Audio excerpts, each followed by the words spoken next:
Good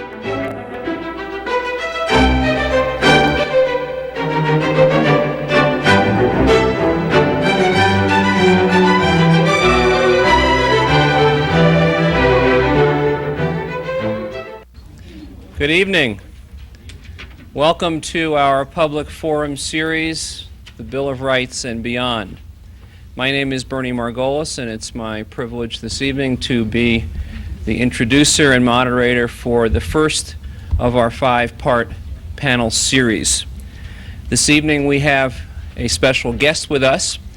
Before I introduce him to you, I do want to share with you our great interest in providing the opportunity for a public forum program of this sort.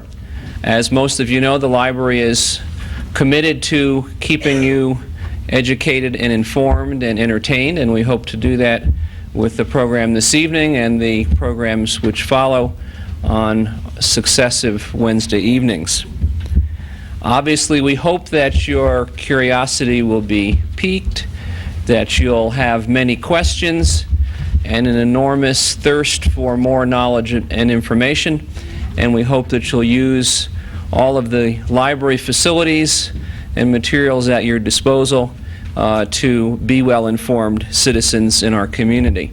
I do want to call your attention to a series of bibliographies that our capable staff has put together that not only outline more information, but other resources and ways of getting information on the topics that will be explored during our series. I also want to give special credit to the Colorado Endowment for the Humanities. They have provided partial funding for this evening's program, and we very much appreciate their interest and support of activities of this sort, both in our community and throughout the state. This evening, after I introduce our guests who will share with us some special perspectives about the Bill of Rights, we'll have a chance for all of you to fill out the question forms that you have in front of you, and we'll be collecting those. And those of you who are watching on Channel 17, Cablevision, a number will be appearing on your screen for you to call in, and those questions also will be directed to our special guest. After we've had a chance for our guest to address the questions, we will ask him to reveal his real personality and share with us some additional perspectives. And he'll also take that opportunity to answer some additional questions from you. We do want to encourage you to fill out a couple of the report cards in front of you, one from the Colorado Endowment for the Humanities and one from the Library District. These forms and this input help us plan other programs, and we are very appreciative in advance for your taking the time to share with us your comments about our programming. Tonight we do have a very special guest. His name is Thomas Jefferson, 3rd President of the United States. And can't miss the opportunity of using a library reference book, Who Was Who in America. I just want to read a little bit to you about Mr. Jefferson. Thomas Jefferson, 3rd President, U.S., born Old Shadwell, Goochland, Virginia, April 13th, 1743. Son of Peter and Jane Randolph J. Jefferson. He attended the College of William and Mary from 1760 to 1762, and he later studied law under George Wythe. He married Martha Wales Skelton, January 1, New Year's Day, 1772. He had 6 children. Only Martha and Mary attained maturity. He was admitted to the bar in 1776. Prior to that, he had served as county surveyor. His other achievements are ones that we'll leave to the discussion this evening, and I'm sure he will share with you some of the important tasks that he undertook on behalf of our nation. Please give this evening a very warm welcome, Colorado Springs welcome, to the 3rd President of the United States, Thomas Jefferson.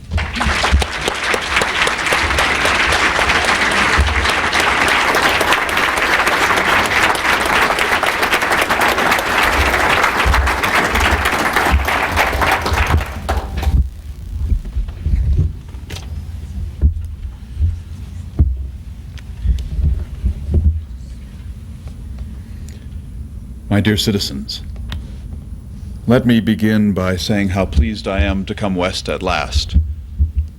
Although I purchased this territory from Bonaparte in 1803 and dreamed of coming west myself to conduct a reconnaissance of these territories on behalf of science and the Enlightenment, in fact, I never traveled farther than 50 miles west of my birthplace in Virginia. I would have delighted in accompanying my young friend Meriwether Lewis up the Missouri in 1804, or exploring with Zebulon Pike this very district in 1806. But I spent my entire adulthood huddled on the eastern seaboard, consumed by the disagreeable burden of politics. So it's a delight to see these territories at last. I must begin by admitting that I was under some misapprehensions about the West. I was told, for example, by Dr. Benjamin Rush that it might be possible that the lost tribe of Israel was still wandering here somewhere. And he asked my young friend Mr. Lewis to listen amongst the Indian languages that he encountered for Hebraic-like sounds. But Mr. Lewis found none. And I believed, as an 18th century scientist, that no species once created could ever become extinct. We had a notion called the chain of being theory, which posited that all life forms were on an intricate chain of existence from the merest sponge at the bottom to humanity at the apex of the chain, and that, as you all know, a chain is only as strong as its weakest link. Therefore, if any link on the chain, if any species became extinct, there was some belief in my time that all life on Earth would be extinguished. And so I urged Mr. Lewis and Zebulon Pike and others to look for the woolly mammoth here in the West. But they did not find it. And perhaps most serious of all of my errors about the West, I had a symmetrical notion of geography.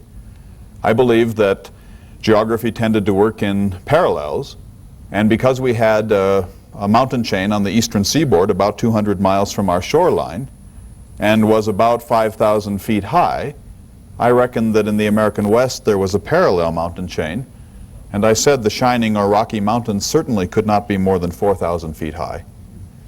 This Mr. Lewis proved to be in error. In fact, in the Bitterroot Mountains of Montana, he and his crew of about 40 nearly starved to death thanks to that misconception.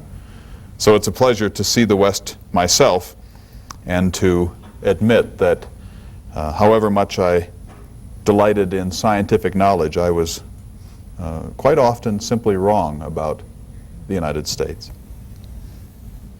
I have been asked to come tonight to talk about the Bill of Rights, and I will. Let me say I want to turn as quickly as possible to your comments and questions. I am not an accomplished public speaker. When I became President of the United States in 1801, I broke with the habit of my predecessors and stopped taking an annual State of the Union message personally up to Congress. As you know, the Constitution requires a State of the Union report. But nothing requires the President to go like some European potentate with a coach and six to give us a pompous speech at the opening of Congress. Because I was so shy and had a slight speech impediment, because I believed that it was an inefficient use of my time, and because I believe that ceremonial speeches are monarchical, I simply sent up a plain report in plain English each year to Congress and asked that the clerk of the House of Representatives read that report. In view of some of your more interesting recent State of the Union messages, I invite you to return to that modest habit.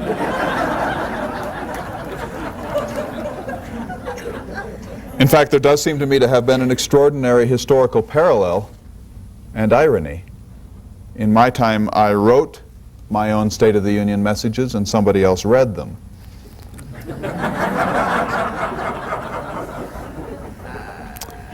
Perhaps you define leadership in a way unique to your own time. At any rate, I won't give a speech tonight. My first inaugural address was one of the few speeches that I ever delivered, and it was a failure.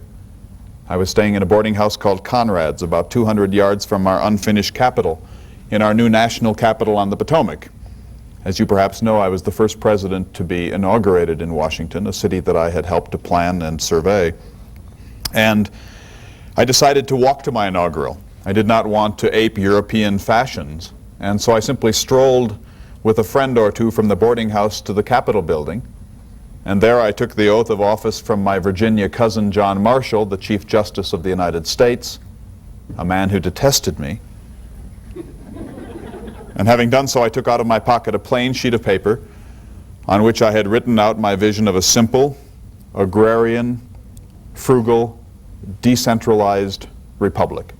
A nation of farmers rather than merchants, a nation pursuing happiness rather than world dominion, a nation dedicated to peace and human rights, the first nation in the history of the world to do so. Well, unfortunately, I was so overwhelmed by the occasion, so convinced that I was insufficient to the office of President of the United States, and so poor a public speaker that I mumbled my way through my prepared text, and no one in that crowded chamber heard my vision of America except John Marshall, and he did not like what he heard. So having said that, I will just speak very scientifically and calmly and then turn to you. I was not in this country when your Constitution was written. I was serving as the American minister to the court of Louis XVI in Paris. I spent 5 of the happiest years of my life in France between 1784 and 1789. In fact, while the so-called demigods met in Philadelphia in the summer of 1787, I was touring the wine districts of Bordeaux. It seemed to me that I made the better bargain. I do not like committee forms of government. When I submitted my draft of the Declaration of Independence in the summer of 1776, I had to sit as a member of the Virginia delegation in agony for 2 days and listen to the wits of the Continental Congress argue line by line and word by word over everything that I had written in my draft. It was the most excruciating experience of my life, and I resolved never again to participate in government by committee. Had I been in this country in 1787, I probably would have been willing to send a draft constitution with Mr. Madison, but I would not have attended myself. In the autumn of 1787, I received 3 different copies of the new Constitution from 3 different hands, from Mr. Madison, my closest friend, from Dr. Franklin, whom I worshipped, and from General Washington. I will admit to you that when I read the new Constitution of the United States in draft, I was appalled by it for 3 reasons. First of all, it did not limit terms. In a republic, we must have rapid rotation in office. Careerism is the death of a free society.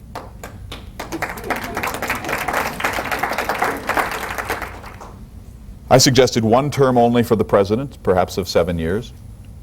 2 terms maximum for representatives and senators, and I even suggested that we elect our Supreme Court justices, or if we must grant them independency and life tenure, then we ought to have a vote of confidence or no confidence every 5 or 10 or 15 years, so that at least the infirm amongst them can be returned to private life. And I invite you to consider that life tenure is a very irrational idea, because no man maintains the vigor of his health or the vigor of his mind, or both, until he dies. As I said in my first term in office of Supreme Court justices, few die and none resign. At any rate, I strongly suggested to Mr. Madison that we required term limits in a free society. In my first term in office, I wrote, "Whenever a man casts his eye longingly on public office, a certain rottenness of character is sure to creep in."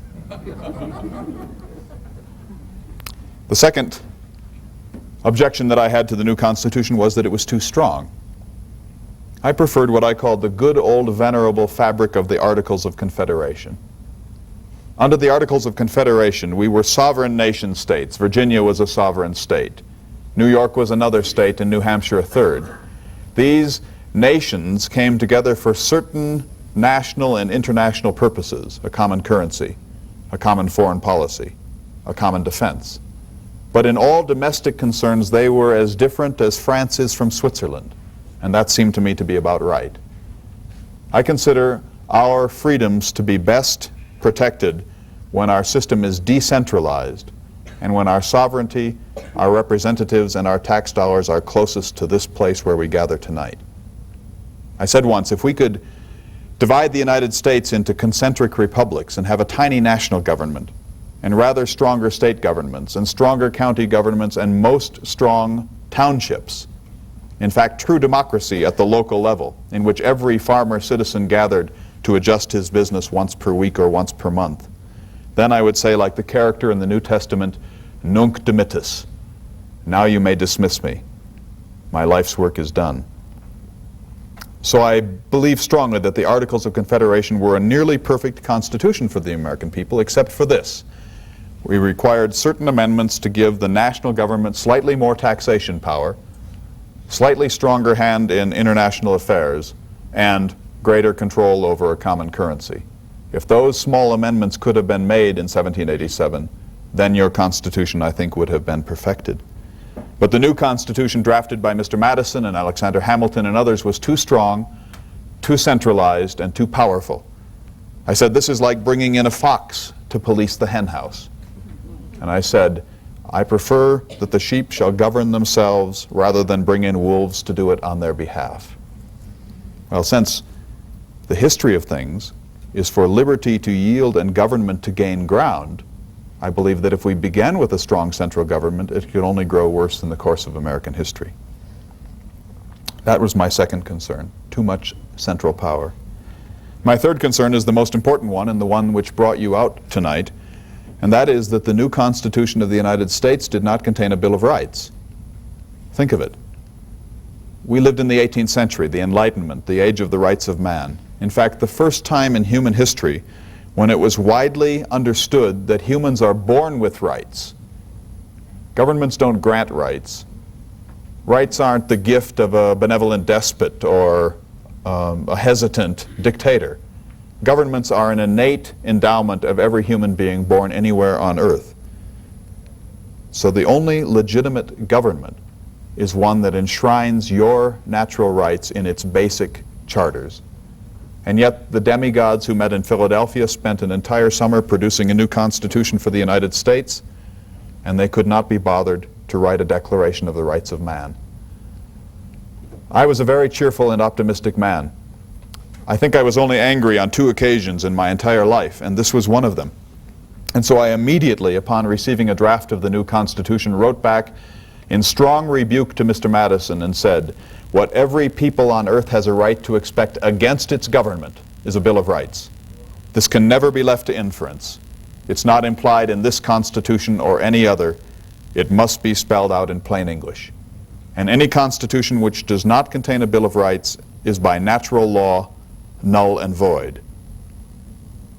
Well, Mr. Madison was not sure. He worried that a Bill of Rights would be counterproductive. He said it would only be a parchment guarantee. It couldn't be enforced.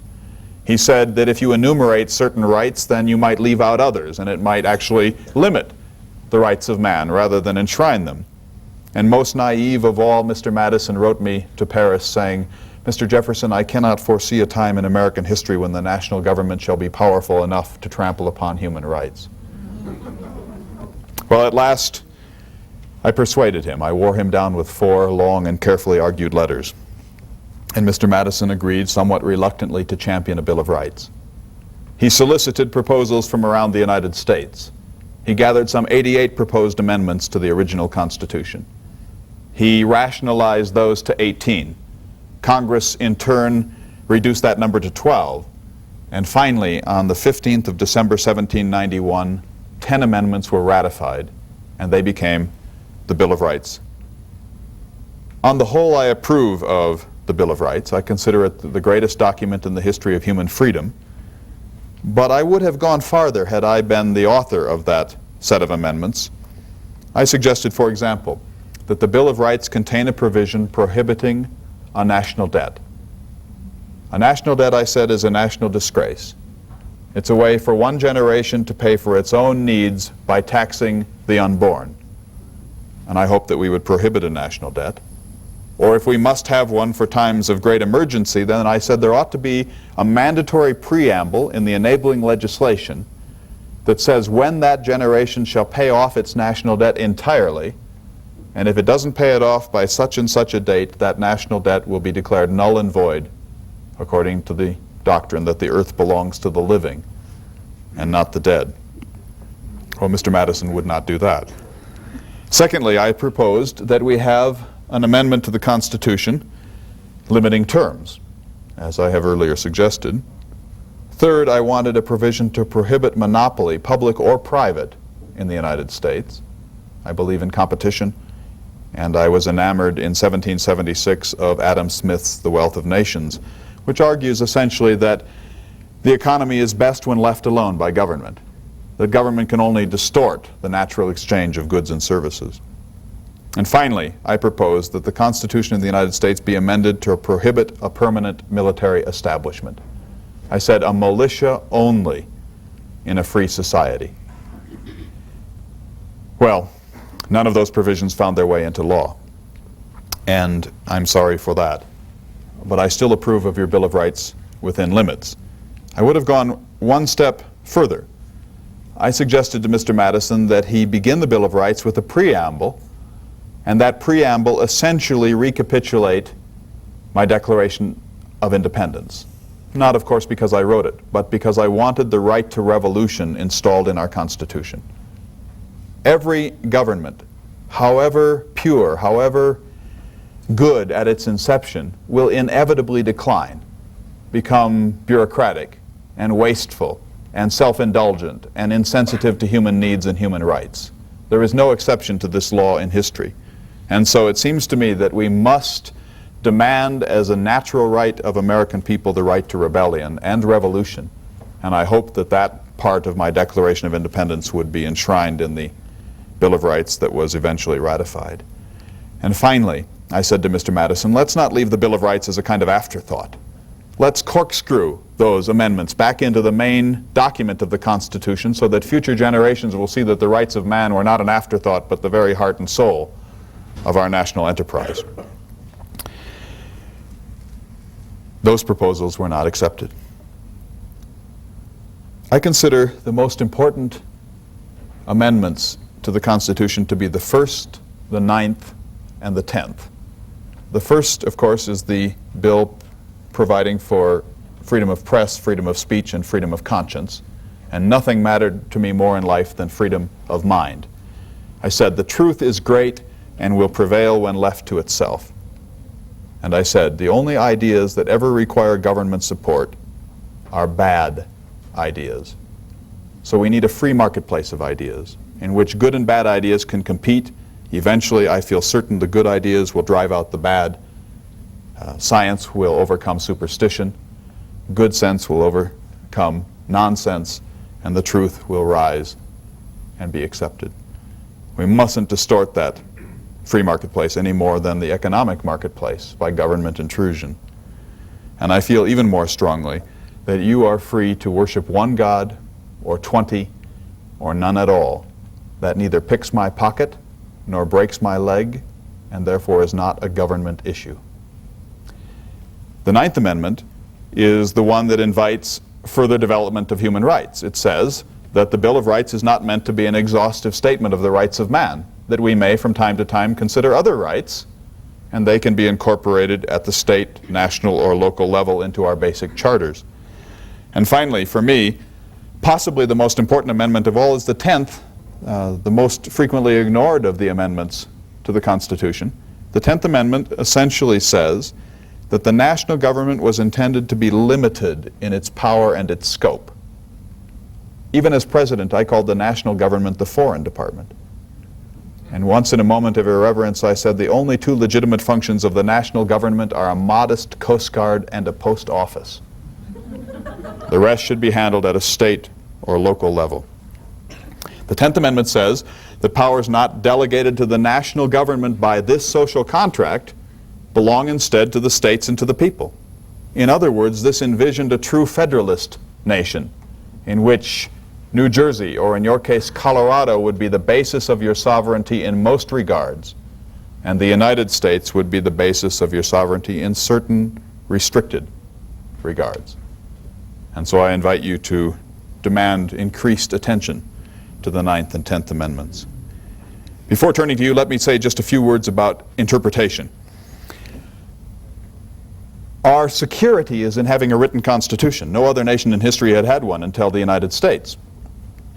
I said to take a single step beyond the boundaries thus specially drawn around the powers of government is to enter a field of boundless abuse no longer susceptible of any definition. In other words, when you create a written constitution, the whole duty of a republican nation is to abide by it literally. What the Constitution says we can do, we can do. What the Constitution does not envision, we cannot do without amendment. We should be strict interpreters of the Constitution. But Alexander Hamilton, my great adversary and the first Secretary of the Treasury, decided that the Constitution should be construed to have implied powers. That the General Welfare Clause of the Constitution, for example, implied the need for a national bank of the United States. That the Necessary and Proper Clause implied the need for government support to infant industries.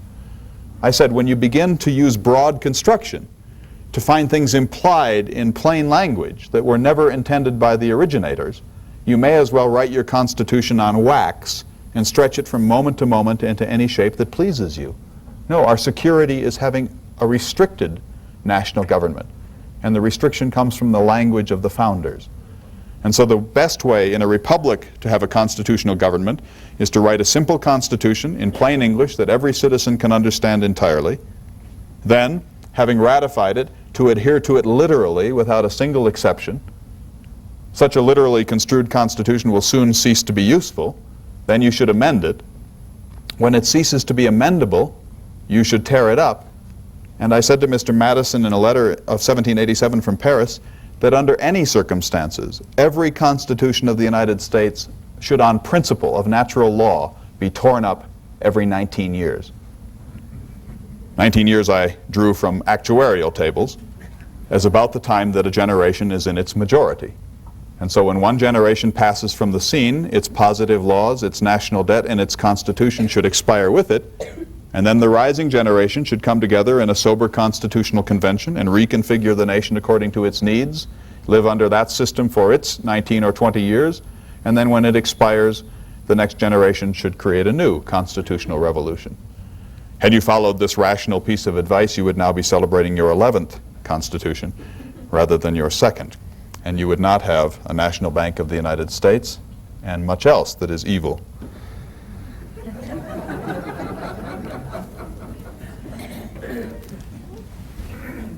I believe that nothing is sacred but the rights of man. All else is negotiable. But the rights of man are inherent, they are absolute, and they come of two sorts, and with this I will close. In the Declaration of Independence I said we hold these rights to be unalienable. There are two types of rights. There are alienable rights and there are unalienable rights. The unalienable rights are the rights that we are born with and we cannot give to government even if we wish to, and government cannot take away from us even if it wishes to. These, for example, are the rights to life, to liberty, to the pursuit of happiness, to a modest amount of property, to trial by jury, etc. These are in or unalienable rights. They belong to you and they cannot be taken away from you under any circumstances by any government that is legitimate. We retain those rights no matter what else we produce. And so if 98% of the American people in your time decided to abolish the First Amendment, it would not matter, because the First Amendment enshrines an unalienable right. And so you could not create a state religion without violating natural law. But then there are alienable rights also. A good example of an alienable right is the right to self-protection. In a state of nature, when we live in Mr. Hobbes' world, if you come to steal my firewood, I repel you if necessary with force. If you harm my person, I respond and possibly kill you. That's self-protection in a natural world. But when we enter polity, when we leave the state of nature and enter culture, we entrust our right to self-defense to the state within limits, and the state then polices our community and protects me from injuring you and vice versa. And we only take back the natural right to self-defense under extraordinary circumstances. And there are many such alienable rights. The right to a common currency, for example, instead of barter. The right to a foreign policy, etc.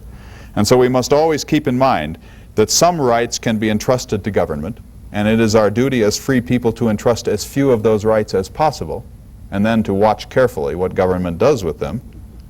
But many of our rights, including the most important ones, are absolutely inalienable.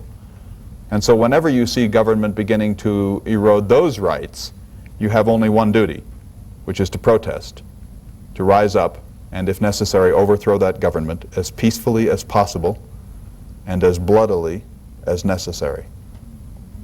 Now then, your questions on any subject. Do you have some already? Yes. I don't see any pitchforks or muskets, so I think we can safely proceed with the questions, Mr. President. Thank you. The first one, did some Indian rights in their culture find their way into the American Constitution and Bill of Rights? No. I'll divide the answer into two parts. Some people in your time seem to believe that Dr. Franklin and I and others were enamored of Indian cultures of the West, and because of that we incorporated certain provisions of the Iroquois Confederacy, for example, into our national constitution. This is simply not the case, unfortunately.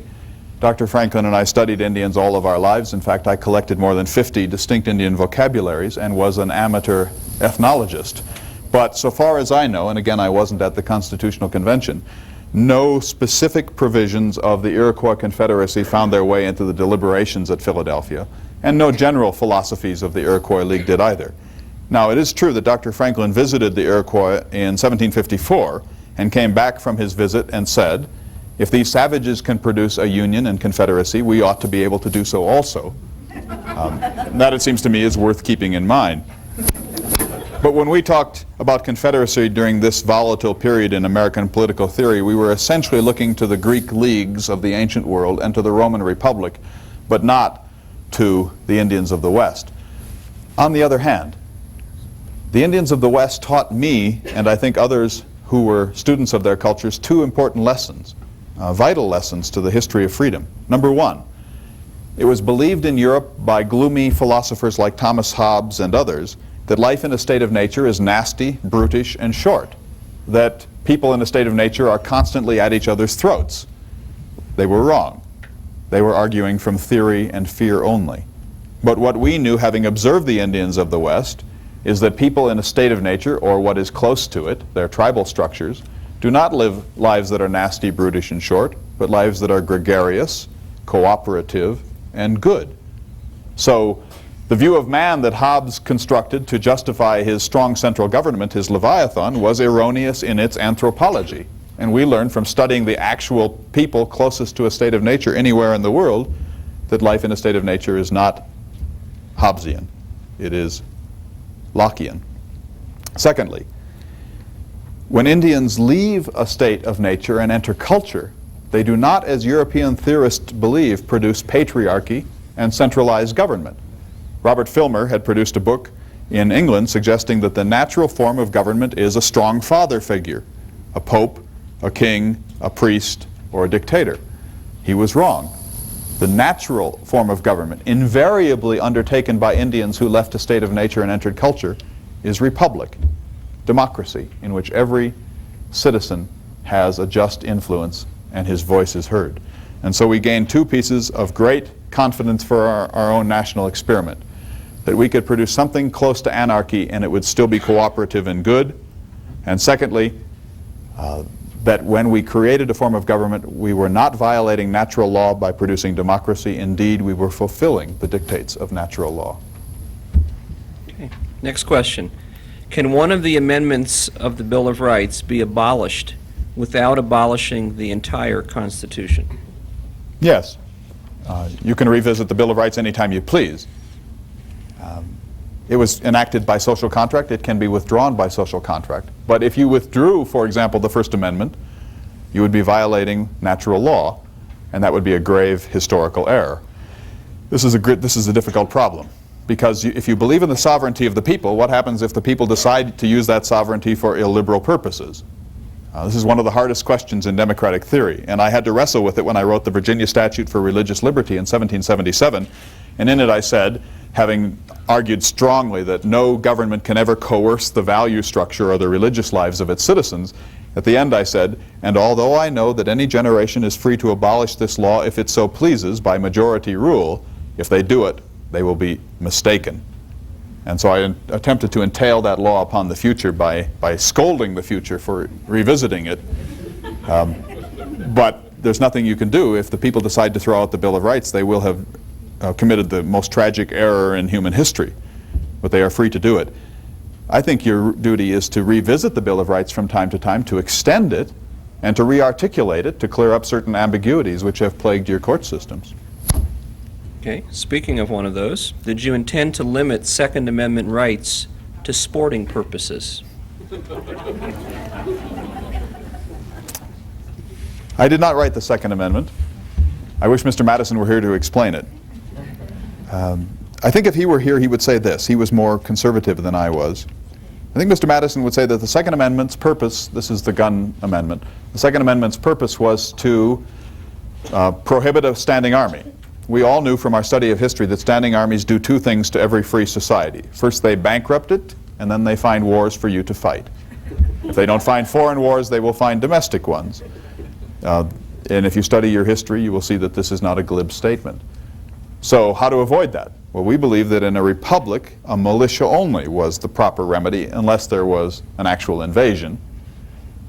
So to have a militia, you must have a people's army, and the people must be able to bring their own guns to that militia. So I think Mr. Madison would say that the purpose of the Second Amendment was to provide for a militia as opposed to a permanent army. He would also say that since in your time you no longer have a militia, and the echo of your militia, the National Guard or the National Reserve, does not provide its own weaponry, that the historically contingent right to keep and bear arms may no longer have the same validity since social conditions have changed so much. And he would also say, I think, that the first right in any society is the right to be unmolested in a public place. And that right is greater than a historically contingent right. Now, I will disagree with Mr. Madison. I frequently did. I think you have the right to keep and bear arms in case you need to bring down the government from time to time.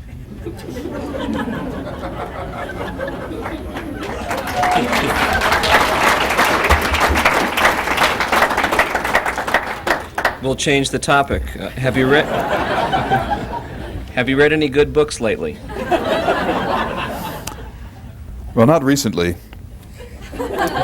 but I read a lot of books in my lifetime. When I was a young man, I had what I called a canine appetite for reading. I read between 10 and 12 hours per day, which is difficult, but I did it. I also played the violin 3 hours a day and took exercise every day. I believe that we must train the body as well as the mind. As a boy, I ran. As an adult, I walked, and as an elderly and arthritic man, I rode my horse as many as 20 miles per day. I collected 3 libraries in the course of my life. The first one burned with my boyhood home at Shadwell in 1769. It consisted almost entirely of law texts, and though I am no friend to any form of loss of books, to lose law text is not a serious loss, I think. I'll come back to law in a moment. The second library was the Great Library.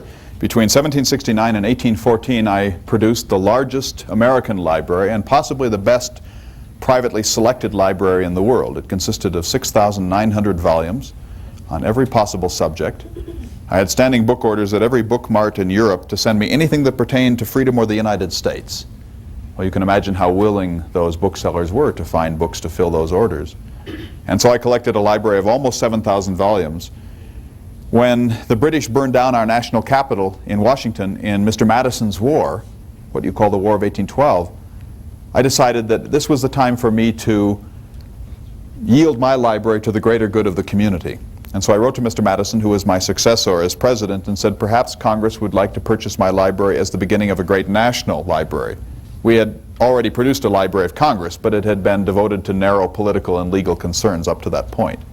But it had not yet embraced all human knowledge, which I think a great national library ought to do. Mr. Madison thought it was a good idea. So he persuaded Congress to take up a bill to purchase my library for about a quarter of its value. This was the first great debate about the place of the humanities in American life. My enemies in Congress, the Federalists, argued strenuously against the purchase of my library. In fact, one Federalist said, "These are books, old and new, good, bad, and indifferent, owned by an infidel. Many written in languages that Americans cannot read and perhaps should not learn to read." But in the end, good sense prevailed, and Congress purchased this collection for about $23,000. I then created a taxonomy system, a library catalog. I created special shelves that could double as packing crates and sent them all in 14 wagon loads to the city of Washington, where they became the seat of your National Library. I was now in my mid-70s, and I found, to my chagrin, that I could not live without books. And so I collected a third library of about 3,000 volumes, this time not a universal library, just one for my whimsies, mathematics and classical languages. And that library was meant to become the seedbed of the library at my university in Virginia, the University of Virginia at Charlottesville. But as you, I think, perhaps know, I died bankrupt. And so those books were auctioned and dispersed. So books were important to me. The books that mattered to me most in my life were these. Of ancient books, Tacitus, the Roman historian, the greatest prose stylist in human history, because brief and terse, and the greatest advocate for a republican form of government that I had ever known. Of books in my time, Montesquieu's Spirit of the Laws, superb delineation of the doctrine of separation of powers and the mixed form of government that Britain attempted to perfect but never did. Of poetry, which I did not read in great quantities, I preferred Homer and Virgil and the pastoral poets.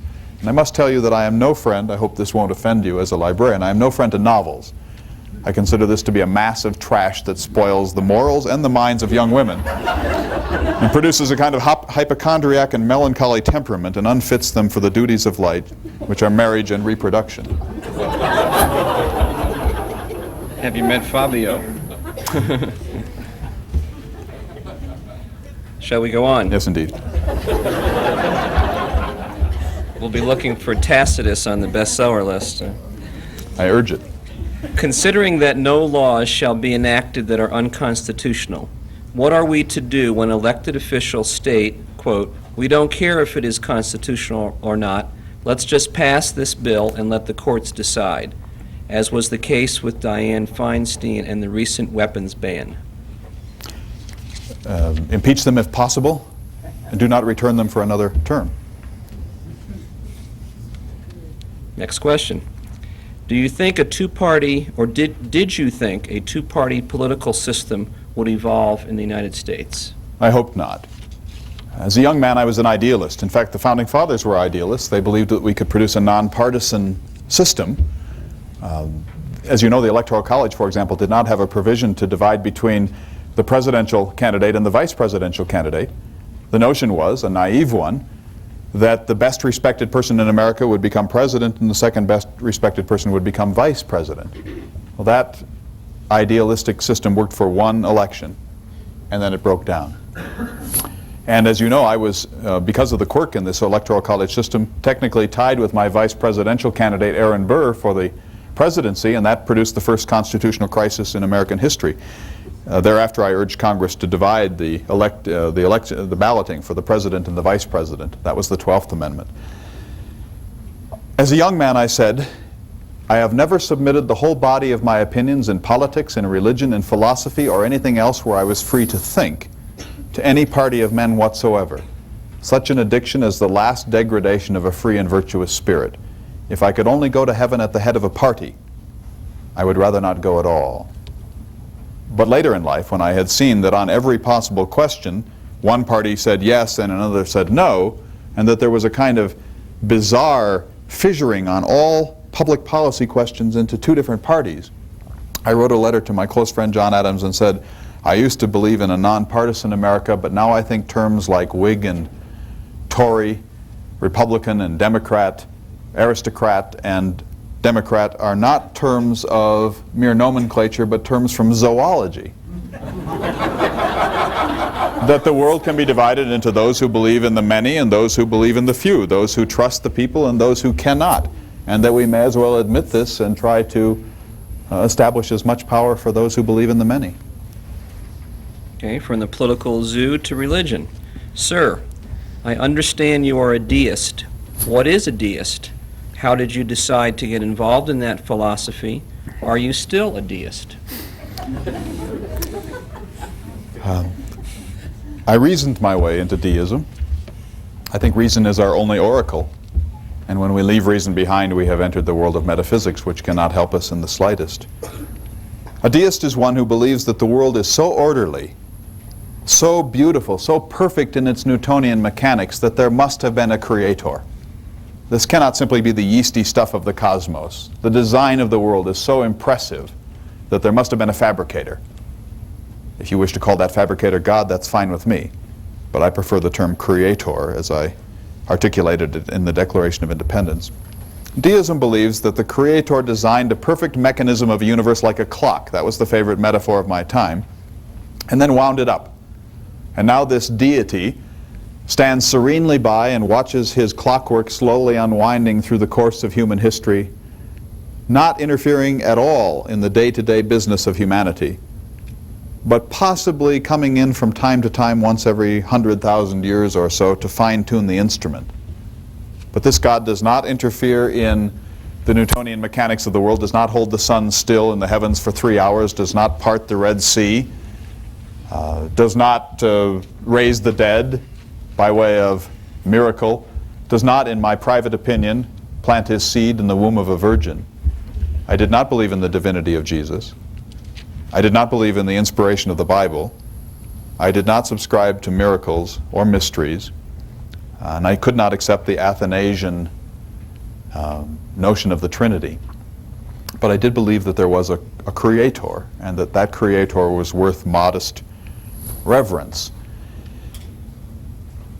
I was asked by Dr. Joseph Priestley, while I was serving as president, to examine the Bible. He said, "Mr. Jefferson, if you disagree with so much that is in the Bible, why not simply edit that text?" Well, this seemed rational to me, because we edited Cicero and Tacitus and Livy and Patrick Henry. So why shouldn't we edit the Bible? So I had 2 identical copies of the King James Version of the Bible and a fair amount of leisure as president. So in the course of the evenings of 2 weeks, I took a penknife and cut out of the Bible everything that was irrational, mysterious, miraculous, or out of keeping with human reason and dignity. And that produced what is now known as Mr. Jefferson's Bible. It's a pamphlet of 42 pages duodecimo. It contains none of the Old Testament. Of the New Testament, it contains a brief biographical sketch of Jesus and what I called some of his more clear-headed sayings. I don't mean any offense by that. I believe that Jesus was the greatest human being who ever lived, greater than Socrates, greater than Epicurus, or anyone, that he had a pure life and a pure system of morality, and that his system consisted almost entirely in 2 principles: love God with all thy heart and love thy neighbor as thyself. And that if all human beings would adhere to that nugget of Jesus' philosophy, goodness and justice would break forth all over the world. And I honestly believe that Jesus never considered himself the Son of God, at least until the last several weeks. And then he may have been deluded. But that St. Paul and the Platonists and St. Augustine and others who had self-interest in mind took the pure morality of Jesus and encrusted it with their own Platonic philosophy.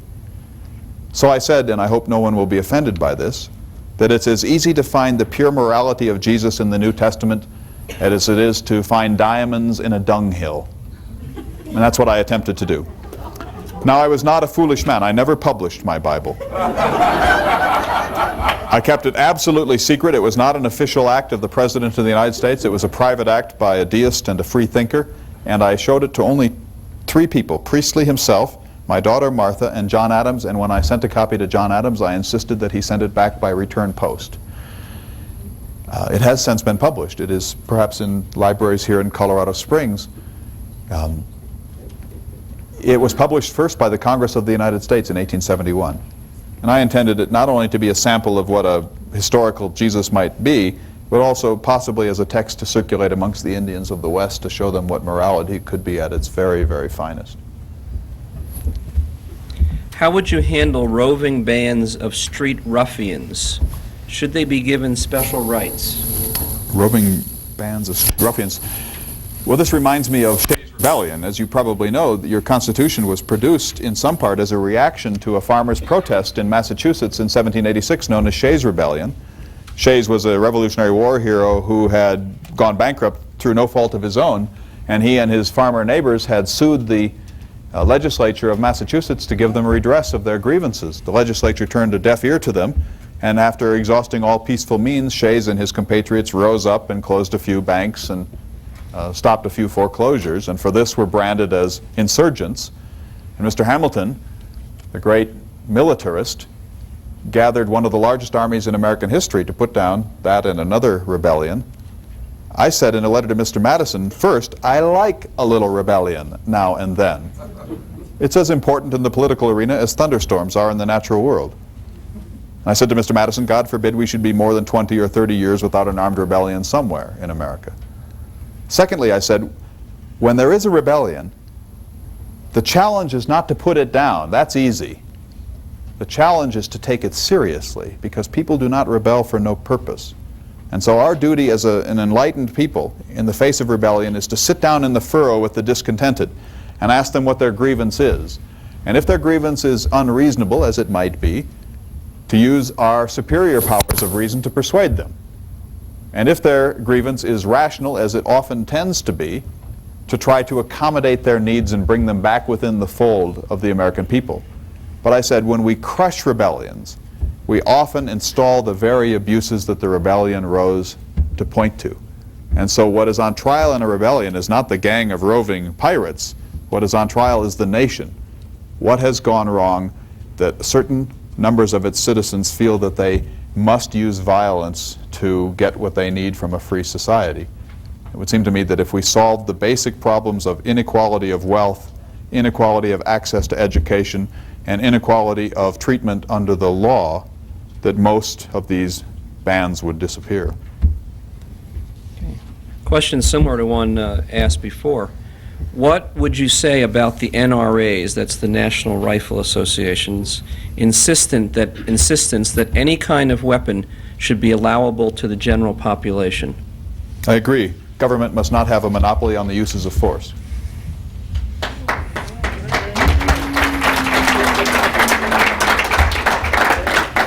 Sorry for those who boot, I'm a revolutionary. Quoting Benjamin Rush, do you agree with Rush's statement regarding education? Quote, let both sexes be instructed in principles and obligations of Christian religion, close quote. I was with you to the Christian part. Both sexes should be educated, of course. Why? Well, several reasons. First of all, men and women are equal in all fundamental respects, and men want amiable companions for conversation, and therefore we ought to have well-educated women. My daughter Martha, for example, privately educated, in fact mostly by myself, was arguably the best educated woman in the world of the 18th and early 19th centuries. I pushed her very hard. Although I was a libertarian in public concerns, I sent her letters saying things like, if you wish my love, you will learn to read Livy and Don Quixote in the original languages. And she did. My second daughter rebelled against that domestic tyranny. But I wanted a well-educated female companion, either as wife or daughter or friend. And Abigail Adams, for example, was one of the best educated women in the world. So I do believe in male and female education, although I think they take different forms at a certain point. 3 years of primary education identical for everyone. And then I think the sexes begin to diverge in what is their best training for the rest of their adulthoods. As to Christian education, I see absolutely no purpose for a free society to promote as a public matter Christian education. If you wish to do that privately, you are free to do it. That's the joy of living in a free society. But our national government, or our state and local governments, have absolutely no purpose in promoting any religious values whatsoever. That would produce tyranny. And as President of the United States, when I received a letter of congratulations for my tolerance from the Danbury, Connecticut Baptists, I wrote back and said, we must, in a free society, have a wall of separation between church and state. On national issues, that wall can never be too high or too broad. And the moment you begin to lower that wall or permit chinks to be driven through it, I promise you, you have opened the door to intolerance and tyranny and failure as a nation.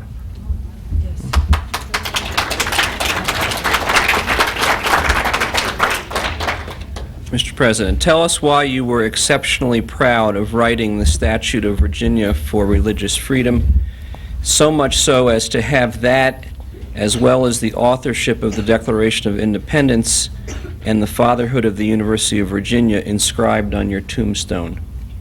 I wanted to be remembered for three things: the Declaration of Independence, the University of Virginia at Charlottesville, and the Virginia Statute for Religious Liberty. I considered the Bill for Religious Liberty to be the most important and indeed the most original of the three. It's simply this, that all other freedoms are contingent upon the unlimited freedom of the human mind. We are products of what we take in mentally. I saw the mind as locked as a tabula rasa, as a blank slate, and it can be inscribed with good sense or bad. We must enable every young mind to have absolute freedom to ingest mentally what it pleases, so that the good ideas can drive out the bad. And this is nowhere more important than on religious concerns. So unless we have freedom of conscience and freedom of mind and freedom of speech and freedom of press and freedom against every form of censorship, then all other freedoms mean nothing.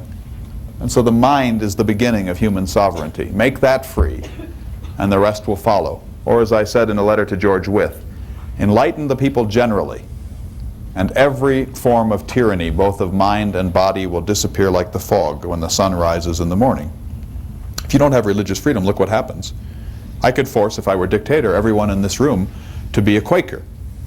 But that means that most of you would be hypocritical Quakers. That would lower your respect for government. That would lower your respect for yourself. And so the only legitimate form of government is one that says, I can control your behavior. I can ask you not to burn down this building, but I cannot control your mind. That is yours, and it is none of my business as government. And that's the foundation of a free society. If you were President of the United States today, what would be your objective with relation to the condition of the United States? If I were President in your time, I would not be happy. I called the presidency splendid misery. And on the eve of my retirement in 1809, I wrote to my old friend, DuPont, "Never has a prisoner released from his shackles felt more relief than I do upon this occasion. I have no more desire to govern men than to ride my horse through a snowstorm." And I returned to Monticello, and I never left its environs for the last 17 years of my life. I did not wish to be the President of the United States. I was a wildly popular president, particularly after buying Colorado and 10 other states from Napoleon. Imagine, I purchased the entire American West for $15.6 million. Not a single life was lost in that transaction. Napoleon had tried to build an empire for himself in Europe. It had cost 1 million lives, and it had collapsed around his ankles. I purchased empire for $15.6 million. That's 3 cents per acre, the greatest land sale in human history. 3 cents per acre. I understand that's what land is worth in Colorado again today. So I was popular and would have been reelected to a third, a fourth, probably even a fifth term, but I stopped because I believe in rotation. I think the best way for me to summarize my view of politics in your time is 2 things. First, to say, in your time, in my antediluvian opinion, you are a thoroughly Hamiltonian nation with a thin Jeffersonian veneer. Would it were the other way around. And secondly, to quote one of your more interesting recent presidents, who was piqued and annoyed by something or other, Gerald Ford, said, "If Abraham Lincoln were alive today, he would be rolling over in his grave." I said once, if you could rise in one of the new hydrogen balloons over the United States and look down on the entire continent in a single moment, you would see the entire course of civilization geographically displayed. In the far west, you would see nomadic Indians like the Sioux and the Cheyenne. These were pre-civilized people, people of the hunt and warfare, people without permanent villages, people without institutions, but with an ardent love of liberty that reminds us of what is at stake. Then if you drifted slightly eastward, you would come upon that range of Indians like the Mandans and the ingenious Arikari, people who lived in semi-permanent villages and who supplemented the hunt with squashes and with corn. These people were on their way towards civilization. They produced rudimentary institutions. Then if you rose again and moved to the next band east, you would see our own white semi-barbarous citizens, the pioneers. These are not people who love opera and libraries. But they are people who remind us of the rights of man and are so insistent upon liberty that they leave all shackles and all annoyances to go find freedom in the West. The next step to the east is the ideal state, and this is where we want to remain as long as possible. These are simple farmers minding their own business, living in communities, self-sufficient, building libraries, creating schools, perhaps churches, people who come together in democratic town meetings, who still have an ardent love of liberty, but who are willing from time to time to examine books and drama and orchestra. This is the absolute finest stage of human development. And I said, if we can only retard ourselves in this agrarian pastoral phase of our national development, then we will be the happiest, freest, and most virtuous people in history. But the moment we begin to crowd into cities, which are so many cancer sores on the face of the landscape, and produce a mercantilist nation, as Mr. Hamilton had in mind, then we can say farewell liberty and farewell happiness. It's just finished this balloon ride. If you drifted now over the eastern coast to Charleston and New York and Boston and Philadelphia, you would see decadence, too much civilization. Opera, yes, but squalor and ill health and class struggle and permanent unemployment. And it's not worth that price. So I hope the American people, having sampled the possibilities from Europe, would decide to remain in a pastoral phase as long as possible. In my time, 97% of the American people were farmers. That's about the right percentage, I think. So this was my hope for the United States. But the problem is, in a democracy, that you cannot force people to be good. If people wish to pursue Mr. Hamilton's greed, a democratic culture requires us as leaders to bow to their sovereign wish, and that's what happened. Mr. Hamilton won the great debate for the soul of America. You decided you preferred comfort to freedom, and now you grumble. But you aren't willing to prefer freedom to comfort, which would require quite a struggle of life. The great American, Mr. Jefferson's American, is a farmer living on 20 or 50 acres, minding his own business, and self-sufficient. He feeds himself, he clothes himself, he builds his own shelter, he gathers his own fuel, he lights himself at night with candles produced from fats on his estate. He is absolutely out of Mr. Hamilton's economic grid.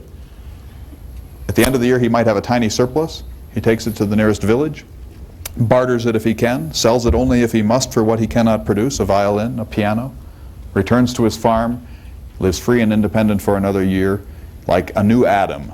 But this Adam, using reason as his oracle, would not be displaced by a patriarchal Old Testament God. My farmer works hard by day at self-sufficiency, and in his leisure time at night reads Homer in the original Greek. That should be your goal. Thank you. We have a question and a couple comments. How can we qualify people for a pleasant Congress before they are elected? Should we test people for common sense before they can run for office? Psychologists and doctors should test them. A testing expert should make up a test. Your comments? There's no telling what a man will do when he holds public office. People who are virtuous as they enter office will often leave intoxicated by their own authority. There is no way to know what will happen when a man gets a hold of power. So that there's no test, I think, worthy of making. But the answer is not to create some sort of scrutiny of these candidates. The answer is to choose farmer citizens to be your politicians, and then all troubles will go away. A technical question. The United States flag you share the stage with, is it a military flag of the Admiralty because of the gold border?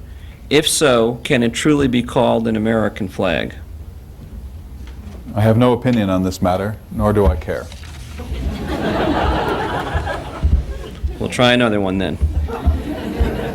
How do government subsidies, political action committees, and lobbies affect a capitalist free market system? They distort it mightily.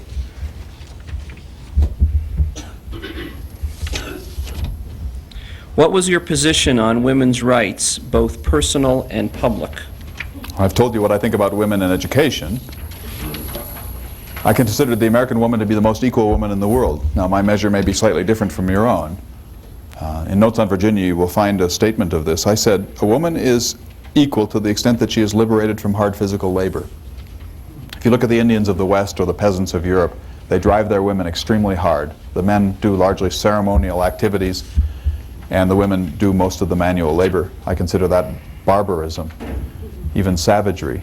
The American woman was largely liberated from that sort of physical labor, and that I consider to be a measure of civilization and equality. Now, if you mean should women hold public office and vote, that's quite another question. I said the tender breasts of ladies were not formed for political convulsion.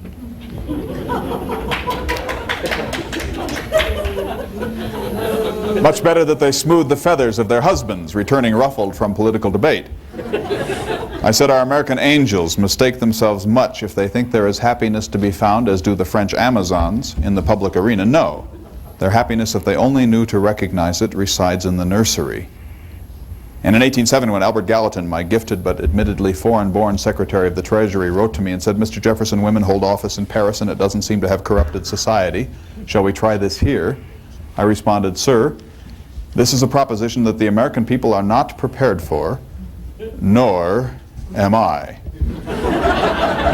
Now, before you dismiss me as some sort of antediluvian, let me tell you this, that in my time most women were married. There was no effective means of birth control. The average woman was pregnant, therefore, between 9 and 17 times. A third of those pregnancies routinely ended in miscarriage. Of live births in Virginia, between 2/5 and 3/5 died of infant diseases before they were 5. My wife is a case in point. We were married on the 1st of January 1772. She died on the 6th of September 1782 at the age of 33. In that time she was pregnant 9 times. 3 of those pregnancies ended in miscarriage. She gave birth to 6 children, 4 of whom died before they were 3 years old. Our son was unnamed at the time of his death at 3 weeks.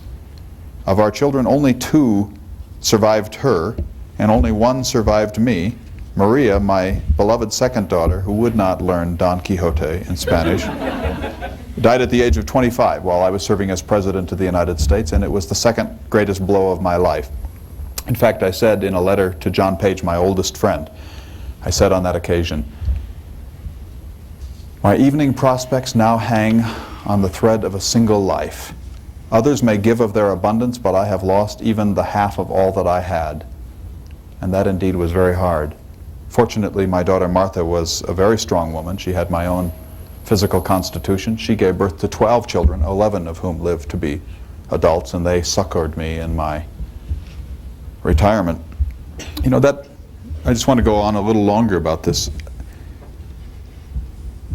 I consider male and female to be naturally derived qualities. And everything, according to my philosophy, is designed by nature. We looked for natural economy and natural religion and natural law and so on. Well, it seemed to me, therefore, that gender relations should be naturally governed. And I said the Creator would have been a pitiful bungler had he designed men and women so different physically and not intended different social and moral functions. Since men play so small a role in reproduction and in the nursing of small children, they were suited by the Creator to be public creatures. Because women are so heavily connected to their biology and reproduction, they were suited by the Creator to be private citizens, and this seems to me natural and wholly good. Things may change in your time. The earth belongs to the living, not the dead. But in my time, most women did not wish to hold public office. Abigail Adams, everyone's favorite 18th century woman, never voted nor wished to, never was seen in public without a male escort, and believed women should not. And believed that women should not hold public office, but rather should influence their husbands from the distaff side. I promise you, she was the better 90% of that partnership. Much smarter, shrewder, and more sensible than her husband John, but she influenced him from the domestic circle, which would seem to me to be natural and may seem to you to be unenlightened. This next question is to the library, and I will read it and share it with everyone. Why can't you have more programs like this one for middle school, elementary, and high school? I think other kids my age, younger and older than me, will learn a lot of stuff this way. They will be able to ask questions they need answered. Then they will have a little more grip on the Constitution. Thank you. I am 12 years old. That was kind. Thank you for your comment.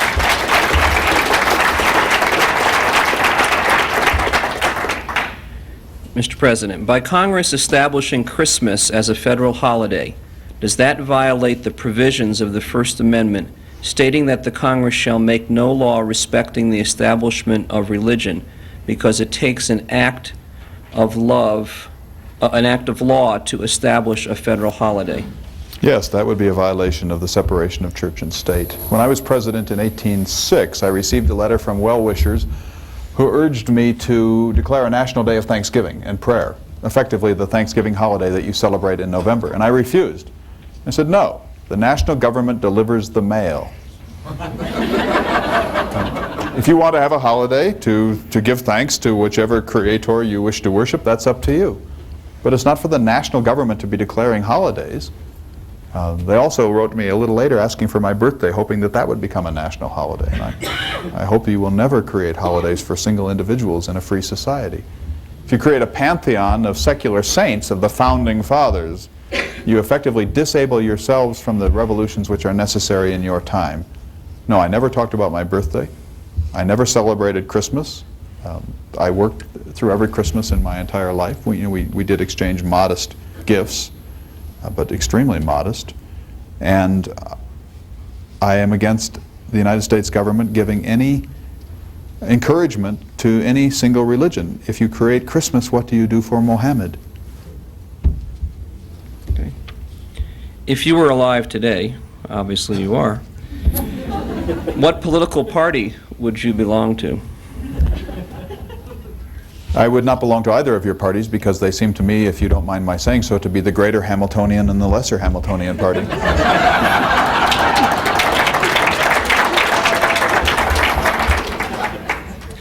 What would be the most effective way of shifting the control of our nation from the federal government to the state government? Also, what do you see as the greatest barriers to this change? Well, this is a question that I'm not very fitted to answer because I didn't live to see your 14th Amendment. But there was a great debate in my time between Mr. Madison and the Anti-Federalists, of which I was more or less one, about whether the national government should control the lives of individuals within states. And I said no. The national government should do national and international things, and the rest should be settled by New Jersey and Virginia. Mr. Madison believed that the National Bill of Rights and the National Constitution should be applied to the people throughout the United States equally. This, I believed, violated the principle of state sovereignty and of diversity, and so I was against it. But the 14th Amendment, which came after your great cataclysm of the Civil War, did what Mr. Madison had hoped. It imposed the national constitution and the national government upon state and local affairs, and it has been that way and more ever since. So the answer is either a constitutional amendment to reverse that erroneous doctrine, secession. Every state has a natural right to secede if it wishes, and if you threaten it, you will certainly get the attention of the national government. A few cheerful impeachments. Pass some state laws to test the national government. After all, the Supreme Court was not intended to have the right to judicial review. You can read your Constitution forever and you will see no doctrine of judicial review. The idea that the Supreme Court can strike down laws passed by the people of the United States. The Founding Fathers did not intend it. It was imposed upon the Constitution by my Virginia cousin John Marshall in a celebrated case in 1803 called Marbury versus Madison, in which he traveled out of the case and declared the doctrine of judicial review and unfortunately planted a seed which sprouted after the Civil War and plagues you now. But this is your consolation. The Supreme Court has no enforcement arm, so let them say what they please and then do what you wish. What are your views on the electoral college system of electing our president? Well, having been the victim of the electoral college system in the contested election of 1800, I am no friend to it. It also was a hedge against democracy. It was a way of keeping a college of wise men between the people and their choice for president. That certainly is an anti-democratic doctrine, one of many that the Founding Fathers in Philadelphia attempted to erect against your sovereignty. Probably it should be removed, but you might wish to keep it since it doesn't seem to do any harm. Because one day, perhaps you will elect someone to be the President of the United States and 2 or 3 weeks later discover that he is a foreign spy or a man of corruption And then this will enable you to have one last chance to send him back to private life. Would you comment on whether or not the framers of the Constitution ever would have allowed an unapportioned income tax, national health care, Social Security, farm subsidies, or any of the bulk of the federal government's activities? You will remind me of those as I forget them. I definitely will. Farm subsidies. Unapportioned income tax. Farms should subsidize the nation rather than the other way around. I'm a physiocrat. I believe that wealth comes from the earth. We cooperate with the earth to bring forth wealth, and that wealth then creates economy, not the other way around. So that would suggest that Mr. Hamilton's economy has lost even sight of the most fundamental economic principle if you think you can give cash transfusions to farmers. Income tax, yes, but not for the purposes of government revenue. In my second inaugural address, I said one of the few proud things that I ever said. I said, what farmer, what mechanic, what laborer has seen a tax gatherer during this administration? My first act as president was to abolish all internal taxes. There wasn't a single federal tax collector in the United States between 1801 and 1809. The budget of my administration was $10 million per year, a giant sum in those days. All of that revenue came from import duties on luxury items and land sales in the American West. Moreover, I said to Albert Gallatin, my Secretary of the Treasury, that my highest principle was debt retirement. Mr. Hamilton's gift to the United States, among other things, was an $80 million national debt. By your currency, it would have the same proportion to the annual budget that your national debt does today. And I said to Mr. Gallatin, we are going to retire every dollar that it is legally permissible to retire up until the 4th of March, 1809. Think of this, $10 million budget per annum. We dedicated $7.3 million to debt retirement. That is, more than 70% of the national annual budget went to retire the national debt, and the pittance, the 27% that remained, is what we used to fund our modest needs as a people. That's the way it should be. I do believe in an income tax, however, but not for the purposes of government revenue. I believe that an income tax may be necessary from time to time to redistribute property, because you cannot let property accumulate in the hands of the few. We are born with rights to property. Every human being is born, says John Locke, and I agree, with the right either to a farm or to a job which provides the same value that a farm might do. This is a natural birthright of humanity.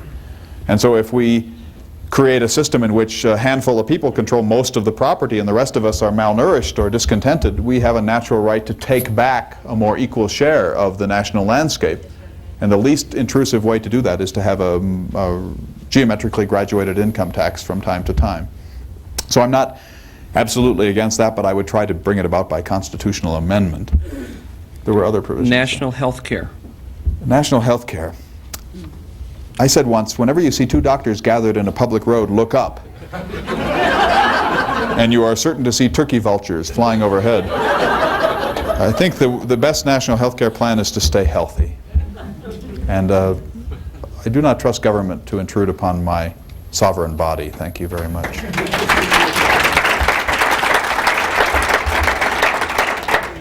Social Security. No. We are to provide for our own security. Government is to serve as the referee. Did you literally intend that the USA should have a separation of church and state? I did literally intend that. And it's more important in your time than it was in mine. In my time, we were essentially an Anglo-Christian nation. And we more or less agreed on all these subjects. There was very little religious diversity in the United States. But what happens when you bring in Mohammedans and Hindus and Buddhists and believers in blue cheese? How do you protect their rights for freedom of conscience against the tyranny of a majority? Anyone who has any religious opinion that does not pick my pocket or break my leg has not injured me, and therefore is free to believe what he pleases. And you cannot have a government saying that we prefer baptism to Buddhism. The government must say, we will do what government can do. We will deliver the mail, we will protect our coasts and harbors, we will coordinate the currency, we will erect a state capital if you wish. With a constitutional amendment, we might produce a canal. But you are free to believe what you wish, so long as you don't pick my pocket or break my leg. So the wall is absolute. Would you agree, Mr. Jefferson, that the distrust of government today is due to a sad lack of true statesmanship which exists in Washington? And with your foresight, do you have any suggestions which would prevent this? Well, yes, I agree, of course, that there's a sad lack of leadership and statesmanship, but that's not unique to your era. The myth there is that somehow there was a period when people were better public officials. But that's not so. When people get power, they get drunk with it. Even I did this, unfortunately. I hate to admit this. I wouldn't have admitted it during my lifetime, but when I became president... The drunkenness part, or...? Sir, you are rude. I was never seen to be intoxicated in my life. I drank no spirits. I drank wine every day of my adulthood. The glass in the 18th century was 2 ounces. I drank perhaps 2 and sometimes 3 glasses per day after the tablecloth had been removed, and then I diluted my wine 1 to 1 or 1 to 2 with water. I was never seen to lose sight of my rational principle in the whole course of my life, and I challenge you to make a claim that bold. I mean another form of intoxication. So we must guard against it, because as president, I became thin-skinned, and I believed that I saw more than other people and that my solutions were better than those of other people, and I became self-righteous about certain things. For example, I attacked Aaron Burr with a kind of obsessive vehemence when he tried to create a Napoleonic empire in what you call Texas. And I responded to the embargo crisis by becoming self-righteous about it. And this simply can't be helped. That's why we cannot give anyone much power and much time with power, because everyone who touches power will be touched by it. The answer to the problem is to have a healthy disrespect for political figures. I think you've achieved that part. And then to decentralize. The closer your tax dollars and your representatives are to this place where we are tonight, the more likely you are to be well governed. Think of it. When you send a senator and your tax dollars to Washington from Colorado today, you know what happens. Both of them disappear without a trace. But if you elected one of yourselves to be the senator today, and this was your community, and that person absconded with the funds or misused your representation, you would know what to do. You would drag him into public and possibly hang him. But you certainly would demand that your money be better used than it can be used when it is laundered through a consolidated, faraway national government. And so the answer is decentralization. That's the answer to all human affairs. Let me give you one example from your time. You tax yourselves in Colorado to pay for highways. It's a good idea. Then you send those tax dollars to Washington.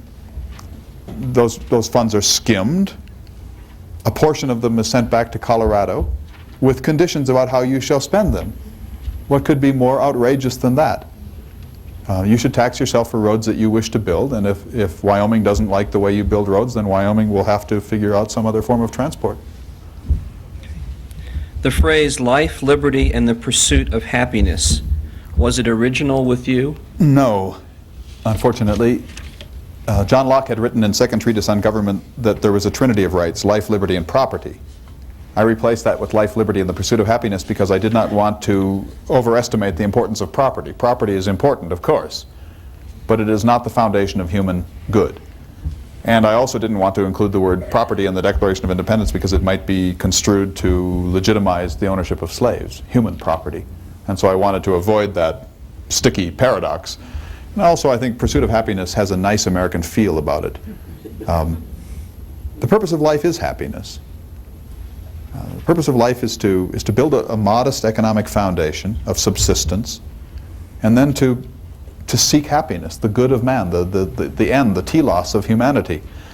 We aren't to be perpetual workers. We're not to be gloomy Calvinists. We're to be modest pleasure seekers within limits. And so my Latin motto was nil desperandum, nothing is to be despaired of. And I was probably one of the most optimistic men who ever lived. It seems to me that if we will keep hope ahead of us and fear behind us, and seek happiness in all of its forms, modestly and with good sense, that humans can have heaven on earth, and we needn't, as the medieval Christians did, project some heaven into a world that may or may not come.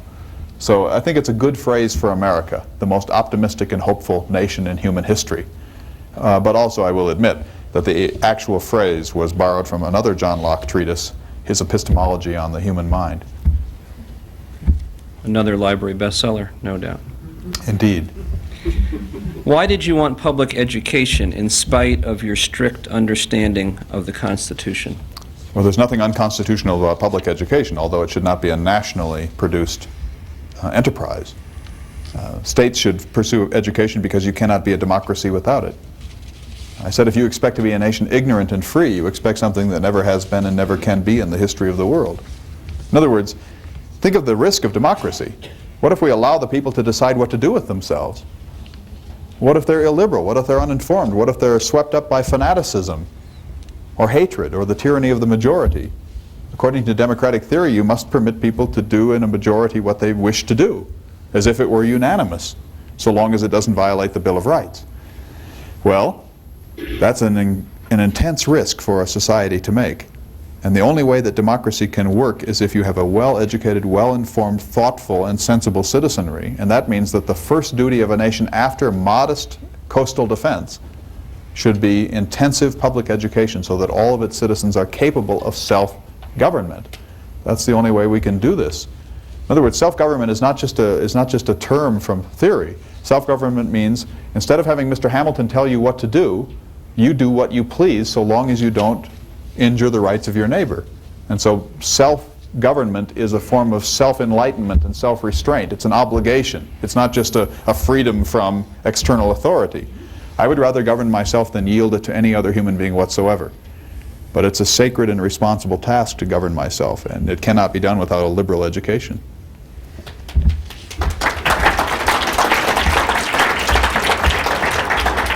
Mr. President, what are the symptoms of federal tyranny which warrant citizens' revolution in good conscience? Well, any encroachment upon the unlimited freedom of the human mind, that would be the first one. Any attempt to lead you into war without your majority acceptance of that principle. You know, there's a reason. I said once that there's a reason for having a Senate and a House of Representatives. The House of Representatives is volatile. It follows the whims and the will of the people very closely by its perpetual re-election. And that's good. We need that. But we don't want to trust it entirely because that would be too capricious. So we have a Senate of people who serve slightly longer terms and who are not so immediately tied to the will of the people. And these will take the excesses off of each other. That's important. But when you come to taxation and war, the two gravest things that occur in a free society, then it has to be the House of Representatives that decides, because that's the body of our government that is closest to the sovereign, to the people themselves. And so on all questions of money and war, you go to the people. When the United States government, say the executive or the Senate, begins to create warlike actions without taking a plebiscite of your will, then it has violated one of the most important of your rights, and you cannot stand for that. You must rise up to insist upon your rights being respected. For example, when I fought my little war against the pirates of Tripoli and Algeria in 1801, I knew we had to bloody the nose of the Pasha of Tripoli, but I did it in the right way. I said to Congress, we ought to take this up. And Congress did it. And then I followed the will of Congress. But I never, under any circumstances, would have unilaterally committed the life of a single American into an arena of bloodshed without the prior approval of the sovereign as exhibited in the House of Representatives. Did Patrick Henry have any influence on the Bill of Rights? What was your relationship and opinion of him? My opinion of Patrick Henry is very low. I consider him a demagogue. I studied to be a member of the Bar of Virginia for 5 years under the greatest legal mind in American history, George Wythe. Patrick Henry read in a desultory fashion for 6 weeks before he was admitted to the bar. He was the least reading man I ever met, and for me that was an absolute. If you weren't a reader, it was hard for you to have my respect. He was also a demagogue. He stirred up demagogic, anti-federalist feeling in Virginia in his time, and he was no friend to me. He disliked my popularity and he disliked my greater scholarship. In fact, when I came back from France, I instituted French wine and French cuisine in my circle, and particularly in my government posts. And Patrick Henry went about Virginia saying Mr. Jefferson was no longer reliable because he has abjured his native victuals. So if I had served Virginia ham and potatoes, I might have won his respect, I suppose. Maybe it was the wine he was focused on. I did say that, Patrick Henry spoke as Homer must have written. He was the greatest orator in America. If liberty is an unalienable right, how can the state imprison criminals? Is there an alternative to incarceration? Well, the state has a right to imprison criminals. It depends on what you define as criminal, but we have a social contract. We agree that the social contract means that you won't break into my house, or you won't violate my wife, or you won't shoot my horse. And if you do those things, instead of getting private vengeance as one would under a primitive culture of lex talionis, I entrust the state to redress the balance and to sequester you from further harm, and that involves a prison sentence. And so if you commit a crime which the social contract does not permit, then you have broken the contract, and the state has a right to remove you temporarily or permanently. I think there's no question that that is an absolute right of a free society. But I think the Quakers had a very good plan with their penitential system. You know, the word penitentiary is a Quaker word. The Quakers agreed with my philosophy that humans are basically good, not evil. That most humans are born good, and that through education and good sense we are capable of what I'd call indefinite perfectibility, so that when humans do ill, it's usually because of some distortion or some temporary lack of thoughtfulness or good sense. So the best thing to do is, if you committed a crime, is not to seek vindication or a vendetta code of lex talionis, but rather to sequester you into solitude and ask you to be penitent, ask you to reflect upon your life, your dreams, your error. And that period of solitary reflection will inevitably produce penitence and rehabilitation, I believe. So I think the Quakers were right. So if I were going to suggest anything for your prisons, it would be to make them much larger, much more private, and to cut off all forms of things like television and public communications, and create an atmosphere of reflection rather than of the social norm which they have been sequestered from. So, chance for some more name dropping here. What was your opinion of Thomas Paine? Did you work together? I had a very high opinion of Thomas Paine. He was, after all, the spark of our national revolution. Common Sense sold almost 500,000 copies within 6 months and truly did precipitate much of the revolution. Paine was a self-destructive character, however. He had a problem with alcohol. He was irreverent, and he wrote a nasty book called The Age of Reason, which attacked Christianity in such vituperative terms that he lost the goodwill of the American people. Which was unfortunate. Our views were essentially the same, but I had the good sense to keep mine to myself. He was a deist as I was. Paine did another thing which an American must never do, which is to attack the character of George Washington.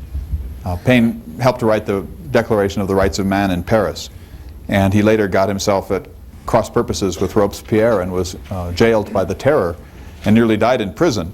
And he believed that General Washington, who was then president, should create an international incident for himself. And Washington, although he admired Paine within limits, was unwilling to take us to war to save Thomas Paine. And so Paine wrote a public letter to George Washington that was circulated throughout the English-speaking world, attacking him violently for his betrayal. And this immediately cost Paine the last shreds of his American constituency.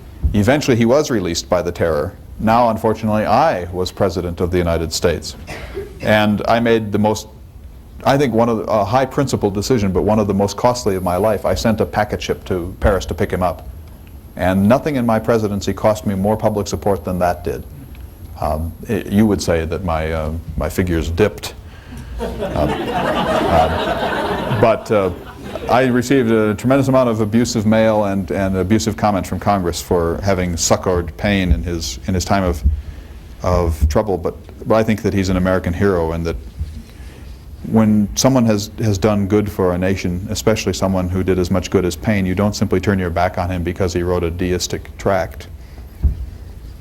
What do you think of the rise of religion in our time? Is it beneficial or inhibiting?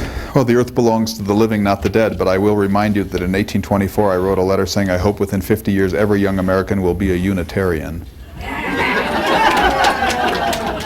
some of which seem to be here tonight.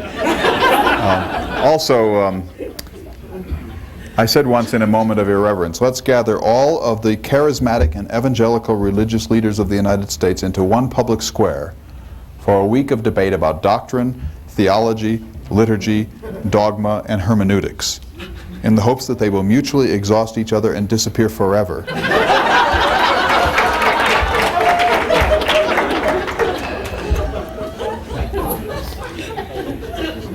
If and when it were seen by some as necessary to throw off an oppressive government, what should be considered to distinguish revolution from treason?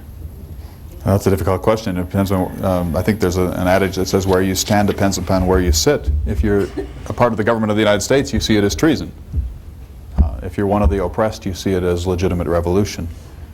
There's no way to gauge this. I think, as I said in the Declaration of Independence, we must not rebel for what I called, quote, light and transient causes. In other words, you ought to use bloodshed only when bloodshed really is absolutely necessary. But terrorism, I promise you, is an important tool for human freedom. If you are unwilling to kill others to secure your freedom, including the innocent from time to time, you cannot maintain your freedom long. I don't know how you gauge this, but I gauge it according to violations of the rights of man in the Bill of Rights or the principles of the Declaration of Independence. But I also know that most abuses can be lived with and many can be reformed. This is a very, very difficult question indeed, but I'll tell you in that line the boldest thing that I ever wrote. I was the only American of any stature who defended the reign of terror in France. I was sorry to see it, of course, but I considered it a necessary and even healthy bloodletting, that if you allow abuses to build up for millennia, literally, of bad governments, bad churches, bad monarchies, bad class structures, and grind the poor again and again until they barely know themselves, when at last they do recollect their rights and rise up, it will be bloodshed, it will be bloodbath perhaps. And Lafayette, my old friend, but a timid revolutionary, wrote me during the terror to complain of the excesses of the terror, and I wrote back a stern letter and said, "Sir, did you expect to be transported from despotism to liberty on a feather bed?" And in that connection I wrote to my old protege William Short, and this was the bold paragraph. I said, "Never has so much good been gained with so little innocent blood lost. Rather than that this revolution should have failed, I would have seen half the earth devastated. If there were one Adam and one Eve alive in every nation and alive free, that would be greater than all of the despotisms of history." Now you will permit a bit of rhetorical excess there, but you see the point that we must not subordinate liberty to order, complacency, and the economy. Liberty is all important. Or as I said to Dr. Rush in connection with the Congregationalists and the Presbyterians, I have sworn upon the altar of God eternal hostility against every form of tyranny over the mind of man. What would you think about our city council passing an ordinance to restrict petitioning? That would be a mistake. Regarding the alienable right of self-protection, when a government assumes the duty of protection and security, are there limits? Can government prescribe locks on private homes, apartments, or condominiums? Why or why not? Well, it depends. I mean, you can work the social contract out as nicely and in as great detail as you wish, but if you wish government to come and protect you when you are being robbed, then you had better allow them to insist upon a deadbolt lock. In other words, if you expect government to be there when you need it, you ought to take its advice about how to avoid spreading itself too thin. Okay. Historical question. Is it not true that Washington, D.C. was burned only after we colonials had burned Toronto? That may be true, but it's certainly only a coincidence. Burning Washington, D.C. was the greatest act of vandalism that I ever saw, and I said to Mr. Madison in what you may consider to be an intemperate letter that this would justify our burning the entire city of London to the ground. I was no friend of the British. I said once, I find that it is not in their religion and their political structures that the British are to be reformed. No, it is in their gastronomic tracts. The sheer quantity of animal flesh that this people eats renders them insusceptible of civilization. I was a vegetarian, more or less. We'll shift gears a little bit. Happily. Did you have illegitimate children by at least one slave? What do you think would have happened to the country at the time if this had been well known? It was well known, and it's none of your business.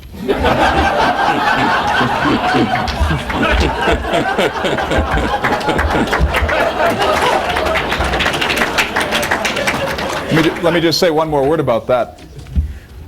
If we had scrutinized ourselves, our own political figures in my time, with the same kind of Calvinist intrusiveness that you routinely use for political figures in your time, think of this: 4 of the first 5 presidents of the United States could not have met that test. And the only one who could have met that test was John Adams, the worst of the first 5 presidents.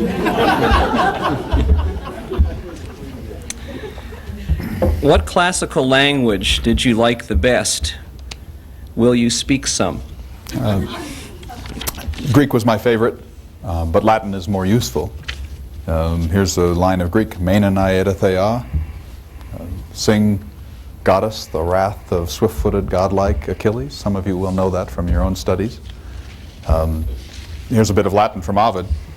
Omnia mutantur, omnia fluent, quad eramus, quad sumus, cros non erimus. All things flow, all things change. What was yesterday and what is today, tomorrow shall not be. Did you raise or use hemp? And if so, do you favor the legalization of drugs? We seem to have reached the end of the good sense. Of course I raised hemp, as did General Washington and many others. It was a naval store. It was used to produce ropes and other naval equipment. No rational being would ever smoke such a thing. And the last question. What are the Freemasons and how are you involved with them?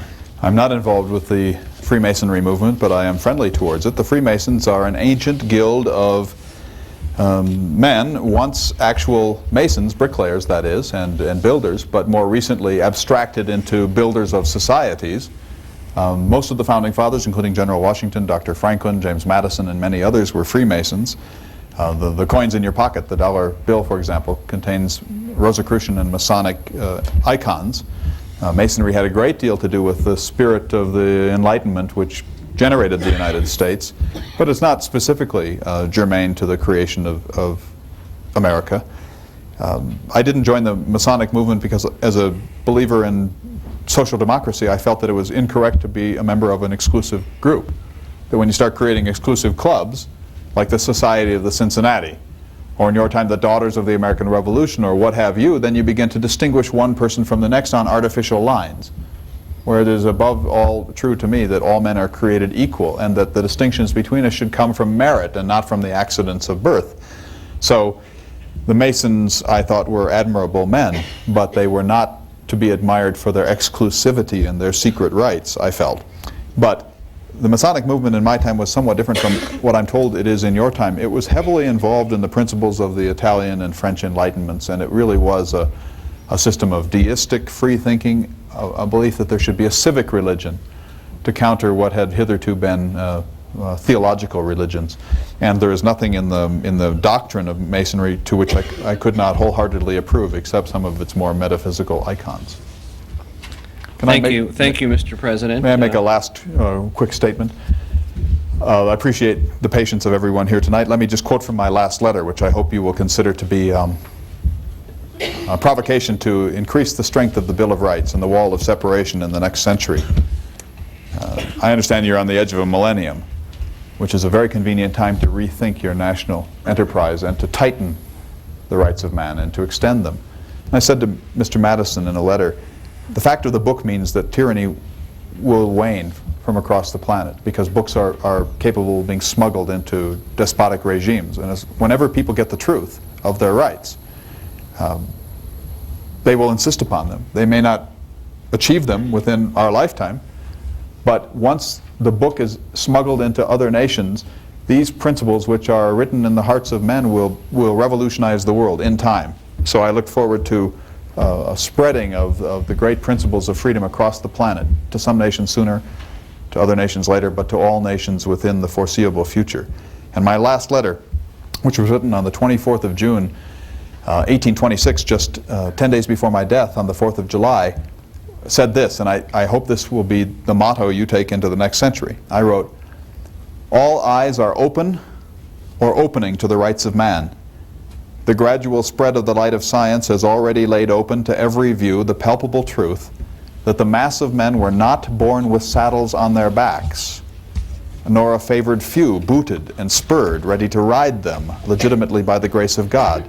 Let that be the ground of hope for others." Thank you. Thank you.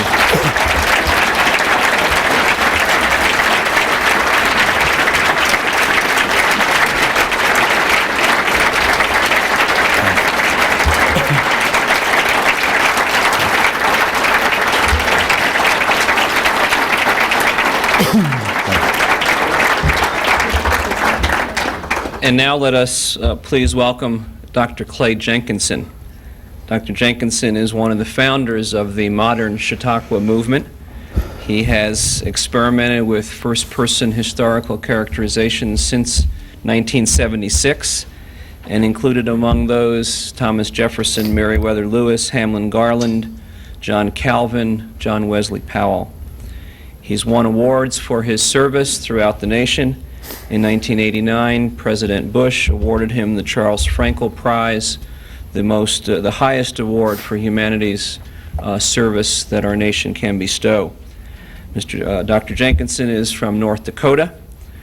He holds degrees from the University of Minnesota and Oxford University. He's taught at Pomona College, the Law School of the University of North Dakota, University of Colorado at Boulder, and currently at the University of Nevada at Reno.